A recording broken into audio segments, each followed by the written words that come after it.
What is up, YouTube? My name is Jacob and we are back with another video. And in today's video, we're going to discuss a few tips and tricks when it comes to residential roof washing. If you stick around until the end of this video, I'm going to give you a bonus tip on what we have used in the past to redirect the chemical runoff as it comes out of the downspout of the gutters if it is running to the customer's plant, so that you can further protect and prevent from damaging or killing any plants or vegetation during the cleaning process. But before we get into that, if you are struggling to land jobs and keep steady workflow for your business, go check out the first link in the comment section and the description. That'll be a link to Local Domination 2, where I will personally walk you through how to promote and grow your business to the next level, as well as have the ability to achieve over 6 figures a year. Also, if you are looking for the best method to send invoices, keep track of all your customers, as well as save time and money by being able to quote jobs remotely with the ability to also send custom and professional looking estimates to those customers, go check out 𝐃𝐨𝐬𝐢𝐧, which will be the second link in the comment section and the description. Now that that's all out of the way, let's get into today's topic, with the first tip being something to be aware of before actually putting the first coat of chemical on the roof. When we arrive to a roof wash job, especially residential, our first concern and number one thing that we look for is if they have gutters, and if so, are they painted a different color other than white. We look for this because if they do have gutters, we do a walk around and figure out where the downspouts are directing the chemical to. This way we know what areas need to be pre-wet,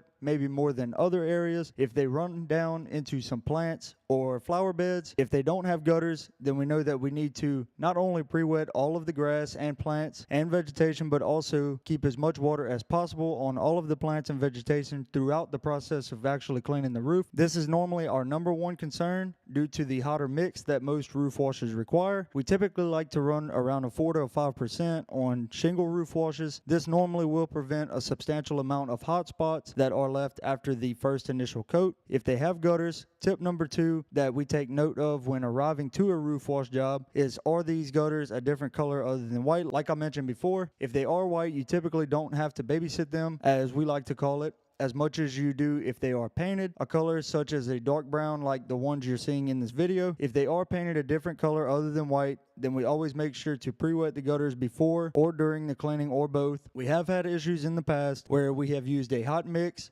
to clean a roof and didn't pre-wet the painted gutters, and it has stripped the paint or etched the paint. But this one time that this did happen, it was just in a small area of the gutters on the back side of the home, and we were able to just come back and touch up the streak with some paint. If it would have been a bigger area or a bunch of areas, then we wouldn't have been able to just touch it up with a little bit of paint, and it probably would have cost our company a lot of money in the end to either replace or have all of those gutters professionally painted. So be sure to pre-wet and rinse these painted gutters as you're moving around the home. This way you know you need to rinse them and you don't forget, and the chemical end up drying on the gutter as you're cleaning without you being aware of it. Now, before I share the bonus tip with you of today's video, if you would like to know how to clean any and all surfaces on a residential job site, what chemicals to use, or how to set up your equipment, check out the third link in the comment section and the description. And the bonus tip or trick that I have for you in this video is downspout bags. If a downspout is running directly into the customer's landscape or flower beds, and it would be easier to redirect the chemical runoff rather than to try to keep water on it, this is a great way to do so. We have used these in the past and they work great for us as long as they are running downhill to keep the chemical flowing through them. If not, then you will have to keep picking up the end of it where it is attached to the downspout, and all you're doing is just forcing that runoff through the bag. That way it's not building up and getting too heavy on the downspout to pull it off of the bottom of the downspout. These are awesome, especially if you're a one-man show or working on the truck by yourself, to help prevent that runoff from puddling up somewhere that could cause damage to the plants and vegetation or something else that may be in the route in which that chemical is going after it leaves the downspout. So be sure to always make sure protecting the customer's property is your number one concern and priority. If you made it this far in the video, hit that like and subscribe button. And until next time, my name is Jacob, and as always,